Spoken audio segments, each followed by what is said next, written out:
حضور صلی اللہ علیہ وسلم کے پاس ایک مہمان آ گئے رات کے وقت میں. جب وہ آئے تو حضور نے پوچھا کھانا کھانا ہے؟ تم نے کہا کھانا ہے. جھوٹ اور بھوک کو جمع کرنا منع ہے. کہا جی کھانا ہے. تو حضور صلی اللہ علیہ وسلم نے فرمایا ازواج مطہرات کے گھروں میں پتہ کرو کچھ ہے.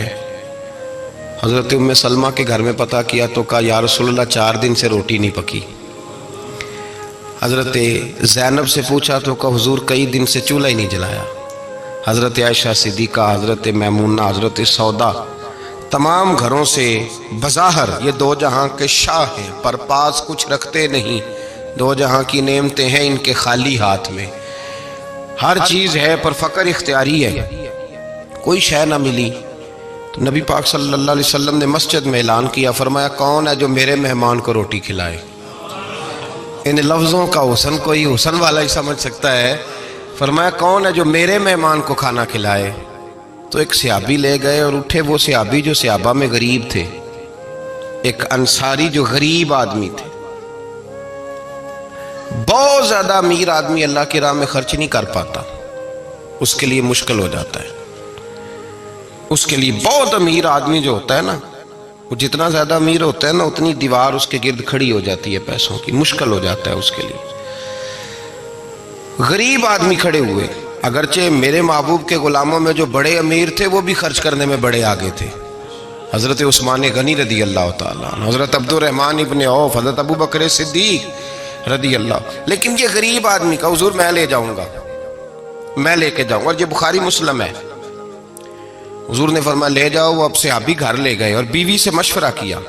بات پہ غور کرنا، ہر چیز کی بھوک دیکھی جا سکتی ہے، بچوں کی نہیں دیکھی جا سکتی.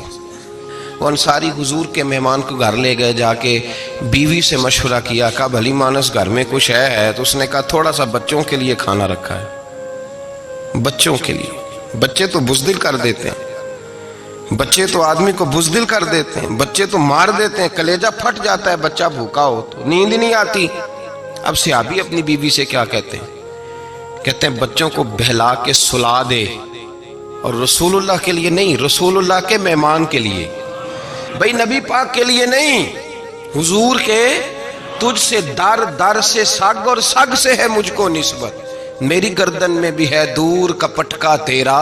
تجھ سے در در سے سگ سگ سے ہے مجھ کو نسبت. لمبی بات ہے. کہ بچوں کو سلا دو. بی بی نے بچوں کو سلا دیا تو میاں بیوی کا مشورہ ہوا کہ مہمان کے ساتھ بیٹھ کے روٹی کھانا بھی سنت ہے. تو اب مہمان کے ساتھ بیٹھ کے کھانا بھی ہے تو کھانا ہے 1-2 آدمی کا. اب خاوند اپنی بیوی کو تیار کرتا ہے کہ میں بھی کھانے پہ بیٹھ جاؤں گا، تو بھی بیٹھ جانا. اور جب مہمان کھانے میں ہاتھ ڈال لے تو اٹھنا، کہنا او ہو دیا تو صحیح کیا ہی نہیں، ابھی بجھ جائے گا. اور جا کے دیا بجھا دینا. ہم ہاتھ ہلاتے رہیں گے، مہمان روٹی کھاتا رہے گا. اور یار اس درد کو، اس کیف کو سمجھو. گھر میں بچے بھی بھوکے، بچوں کی ماں بھی بھوکی، بچوں کا باپ بھی بھوکا. دسترخوان پہ روٹی لگ گئی، روٹیاں چون ڈالیں.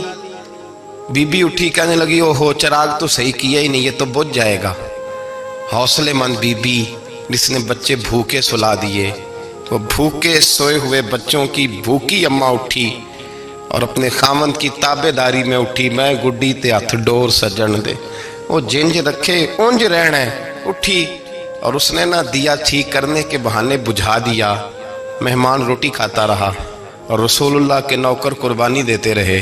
وہ روٹی کھا کے سیر ہو کے بستر بچھایا تو سو گیا.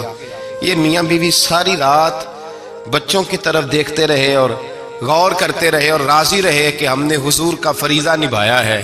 قربان جاؤں محبوب پہ، بے خبر ہو جو غلاموں سے وہ آقا کیا ہے. وہ صحابہ وہ اگر قربانیاں دیتے تھے تو جو اعزاز ملتا تھا وہ بھی بڑا شان والا ہے. صحابی کہتے ہیں میں فجر کی نماز پڑھنے مسجد آیا، پہلا قدم رکھا تو میرے کریم بولے. حضور نے فرمایا رات جو تو نے اور تیری بیوی نے عمل کیا ہے خدا کو بھی بڑا پسند آیا ہے، محمد مصطفیٰ کو بھی بڑا پسند آیا. اور پھر ایک لفظ اور ہے حدیث میں، ایک روایت میں کچھ جملے اور بھی ہیں. حضور نے فرمایا جب تو اور تیری بیوی رات مہمان کے ساتھ ایثار کر رہے تھے نا تو عرش کا مالک تمہیں مسکرا مسکرا کے دیکھ رہا تھا.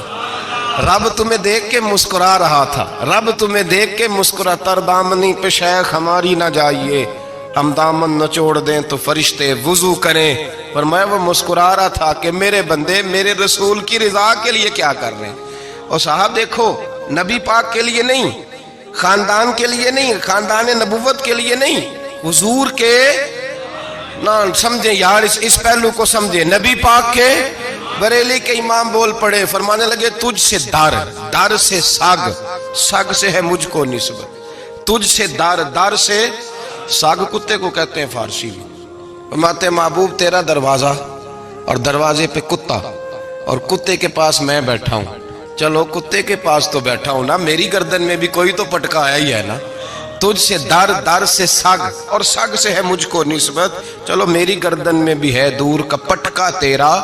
قرآن مجید بول اٹھا، رب کریم نے فرمایا حبیب یہ تیرے غلام وہ ہیں کہ وَيُقْصِرُونَ عَلَىٰ أَنفُسِهِمْ وَلَوْ كَانَ بِهِمْ خَصَاصَةٌ، فرمایا ان کا حال یہ ہے کہ جس چیز کی شدید حاجت ہوتی ہے وہ بھی اپنے بھائیوں پہ قربان کر دیتے ہیں، وہ دے دیتے ہیں تیرے نام پہ۔